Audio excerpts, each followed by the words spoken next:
ಹಿರಿಯೂರು ತಾಲೂಕಿನ ಇತಿಹಾಸ ಪ್ರಸಿದ್ಧ ಪುಣ್ಯಕ್ಷೇತ್ರ ಕೂಡ್ಲಹಳ್ಳಿ ಗ್ರಾಮದ ಶ್ರೀಸಂಗಮೇಶ್ವರ ಸ್ವಾಮಿಯ ಜಾತ್ರಾ ಮಹೋತ್ಸವದ ರಥೋತ್ಸವ ಜಿಟಿಜಿಟಿ ಮಳೆಯ ನಡುವೆಯೂ ಸೋಮವಾರ ಸಂಜೆ ಸಾವಿರಾರು ಭಕ್ತಾದಿಗಳ ಸಮ್ಮುಖದಲ್ಲಿ ಅತ್ಯಂತ ವಿಜೃಂಭಣೆಯಿಂದ ಜರುಗಿತು. ವೇದಾವತಿ ಹಾಗೂ ಸುವರ್ಣಮುಖಿ ನದಿಯ ಸಂಗಮ ಕೊಡಲ ಸಂಗಮ ಕ್ಷೇತ್ರವಾಗಿರುವ ಕೂಡ್ಲಹಳ್ಳಿ ಸಂಗಮೇಶ್ವರ ದೇವಾಲಯದಲ್ಲಿ ಪ್ರತಿ ವರ್ಷವೂ ಶ್ರಾವಣ ಮಾಸದ ಕೊನೆಯ ಸೋಮವಾರ ಜಾತ್ರಾ ಮಹೋತ್ಸವ ವಿಶೇಷವಾಗಿ ನಡೆಯುತ್ತದೆ. ಅದರಂತೆ ಈ ವರ್ಷವೂ ಸೋಮವಾರ ವಿವಿಧ ಹೂವುಗಳಿಂದ ಅಲಂಕರಿಸಿದ ರಥಕ್ಕೆ ಸಂಗಮೇಶ್ವರ ಉತ್ಸವ ಮೂರ್ತಿಯನ್ನು ಕರೆತಂದು ರಥದಲ್ಲಿ ಕೂರಿಸಿ ವಿಶೇಷ ಪೂಜೆ ಸಲ್ಲಿಸಿ ನಂತರ ರಥೋತ್ಸವಕ್ಕೆ ಚಾಲನೆ ನೀಡಲಾಯಿತು. ಬಳಿಕ ರಥೋತ್ಸವವನ್ನು ಸಂಗಮೇಶ್ವರನ ಪಾದದ ಕಲ್ಲುಗಳ ಬಳಿ ಎಳೆದು ಕರೆತರಲಾಯಿತು. ಅನಂತರ ಗ್ರಾಮದ ಶ್ರೀಪಾರ್ಥಲಿಂಗೇಶ್ವರ ದೇವರ ಗಂಟೆಯೊಂದಿಗೆ ಸಂಗಮೇಶ್ವರ ಕಲ್ಲುಗಳಿಗೆ ಪೂಜೆ ಸಲ್ಲಿಸಲಾಯಿತು. ನಂತರ ಗ್ರಾಮದ ಮಹಿಳೆಯರು ಸಂಗಮೇಶ್ವರ ದೇವರಿಗೆ ತಂಬಿಟ್ಟಿನ ಆರತಿ ಬೆಳಗಿ ಭಕ್ತಿ ಸಮರ್ಪಿಸಿದರು. ಅನಂತರ ರಥೋತ್ಸವ ಸಂಗಮೇಶ್ವರನ ಸನ್ನಿಧಿಗೆ ಹಿಂತಿರುಗಿತು. ನೆರೆದಿದ್ದ ಸಾವಿರಾರು ಭಕ್ತರು ಸಂಗಮೇಶ್ವರ ರಥೋತ್ಸವಕ್ಕೆ ಬಾಳೆಹಣ್ಣು, ಮಂಡಕ್ಕಿಯನ್ನು ಸೂರು ಬಿಡುವ ಮೂಲಕ ಭಕ್ತಿಯನ್ನು ನೆರವೇರಿಸಿದರು. ವಿಭಿನ್ನ ದೇವರುಗಳ ಗಂಗಾ ಪೂಜೆ. ಶ್ರಾವಣ ಸೋಮವಾರ ಸಂಗಮೇಶ್ವರ ಜಾತ್ರೆ ಅಂಗವಾಗಿ ತಾಲೂಕಿನ 10 ಗ್ರಾಮಗಳಿಂದ ವಿವಿಧ ದೇವರುಗಳನ್ನು ಕ್ಷೇತ್ರಕ್ಕೆ ಕರೆತಂದು 2 ನದಿಗಳ ಸಂಗಮದ ಹೊಳೆಯಲ್ಲಿ ಗಂಗಾ ಪೂಜೆ ನೆರವೇರಿಸಿ ಪೂಜೆ ಸಲ್ಲಿಸಲಾಗುತ್ತದೆ. ಭಕ್ತರು ನದಿಯಲ್ಲಿ ಸ್ನಾನ ಮಾಡಿಕೊಂಡು ಗಂಗಾ ಪೂಜೆ ಕೈಗೊಂಡು ದೇವರ ದರ್ಶನ ಪಡೆದರು.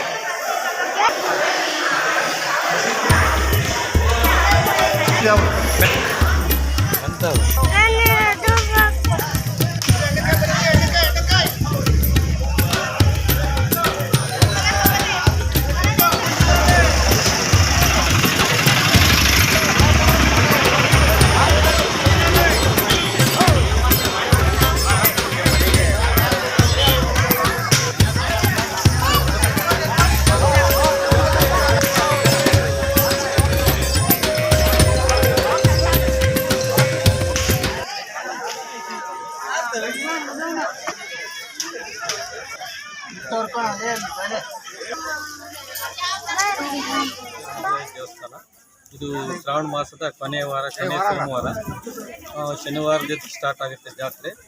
ಶನಿವಾರ ಧ್ವಜಾರೋಹಣ ಇರುತ್ತೆ. ಶನಿವಾರ ಆದಮೇಲೆ ಭಾನುವಾರ ಕಂಕಣ ಮಹೋತ್ಸವ ಇರುತ್ತೆ. ದೇವರಿಗೆ ಸಾಯಂಕಾಲ ಹೋಮ ಹವನ ಇರುತ್ತೆ. ಬೆಳಗ್ಗೆ ರುದ್ರಾಭಿಷೇಕ, ಅಷ್ಟೋತ್ತರ ಶತನಾಮಾವಳಿ ಪೂಜೆ ಇರುತ್ತೆ. ರುದ್ರಾಭಿಷೇಕ ಮುಗಿದ ನಂತರ ಭಕ್ತಾದಿಗಳಿಗೆ ದರ್ಶನ ಇರುತ್ತೆ. ದರ್ಶನ ಆದ ನಂತರ ಇಲ್ಲಿ ಶ್ರೀ ಕ್ಷೇತ್ರಕ್ಕೆ ಸುತ್ತಮುತ್ತಲಿನ ಗ್ರಾಮ ದೇವತೆಗಳು, ಎಲ್ಲ ಗ್ರಾಮ ದೇವತೆಗಳು ಬಂದು ಇಲ್ಲಿ ಗಂಗಾ ಸ್ನಾನ ಮಾಡಿಸಿ ದೇವರಿಗೆ ಪುಣ್ಯೋಜನೆ ಮಾಡಿಸ್ಕೊಂಡು ಅವರವ್ರ ಊರಿಗೆ ತಗೊಂಡೋಗಿ ದೇವಸ್ಥಾನದಲ್ಲಿ ಪ್ರತಿಷ್ಠಾಪನೆ ಮಾಡ್ತಾರೆ. ಇವತ್ತು ತೇರು ಯಾವ ರೀತಿ ತೇರು?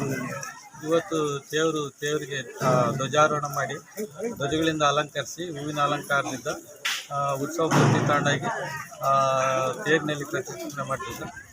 ದೇವಸ್ಥಾನ ಮುಂದೆ ಹಿಡಿದು ಊರಿನ ಪಾದಕಲ್ಲಿವರೆಗೂ ತೇರು ಹರ್ಕೊಂಡು ಹೋಗಿ ಅಲ್ಲಿಂದ ವಾಪಸ್ ರಿಟರ್ನ್ ಬಂದು ದೇವಸ್ಥಾನದ ಹತ್ರ ನಿಂತಿದೆ. ಅಲ್ಲಿಂದ ಉತ್ಸವ ಮೂರ್ತಿ ತಗೊಂಡು ಗುರಿಗಳಿಗೆ ಇದು ಮಾಡ್ತೀವಿ. ಒಟ್ಟು ಈ ಜಾತ್ರೆ ಎಷ್ಟು ದಿನಗಳ ಕಾಲ ನಡೆಯುತ್ತೆ? 3 ದಿವಸ ಕಾಲ. ಜಿಲ್ಲಾದ್ಯಂತ ಇಡೀ ಸ್ಟೇಟ್ನಿಂದ ಬರ್ತಾರೆ ಸರ್. ಏನು ವಿಷಯ? ಸುವರ್ಣಮುಖಿ ಸಂಗಮ ಕ್ಷೇತ್ರ ಉತ್ತರದಿಂದ ವೇದಾವತಿ ನದಿ ಎತ್ಕೊಂಡ್ಬಂದು ಪಶ್ಚಿಮದಿಂದ ಸುವರ್ಣಮುಖಿ ಎತ್ಕೊಂಡು ಕೂಡಿ ದಕ್ಷಿಣ ಕರೆ ಉತ್ತರ ಕರೆ ಉದ್ದೇಶದಿಂದ ಕೂಡಲ ಸಂಗಮ ಅಂತ ಹೆಸರಾಗಿ 2 ನದಿ ಕೂಡಲ ಸಂಗಮೇಶ್ವರ ಸ್ವಾಮಿ ದೇವಸ್ಥಾನ. ಸುಮಾರು ನಾವು ಒಂದು 200 ವರ್ಷದಿಂದ ನಾವು ನಮ್ಮ ತಂದೆಯರು ನಮ್ಮ ತಾತರು ಒಟ್ಟು 4ನೇ ತಲೆಮಾರಿನಲ್ಲಿ ಕೊಳ್ಳಪಟ್ಟಿದೆ. ಇದು ಮೇಜರ್ ದೇವಸ್ಥಾನ. C group. ನಿಮ್ಮ ಹೆಸರು? ನಮ್ಮ ಹೆಸರು ವೀರಭದ್ರಯ್ಯ.